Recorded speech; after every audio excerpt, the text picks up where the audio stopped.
आहे। इकडे बघूयात आपण, मेट्रोची ही साधन सामुग्री आहे ज्या ठिकाणी चेकिंग केलं जातं हे सुद्धा उद्ध्वस्त झालेलं आहे। इतक्या मोठ्या प्रमाणात पहिलाच पाऊस आहे।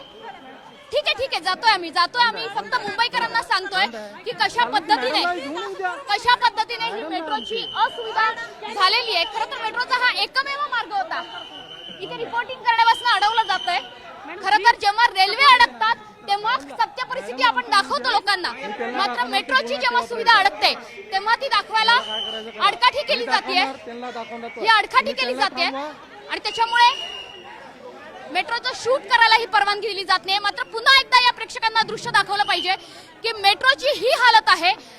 पहिला भूमिगत मेट्रो प्रकल्प मुंबईतला जो करोडोंचा खर्च करून आपण केलेला आहे, मात्र ही अवस्था आहे।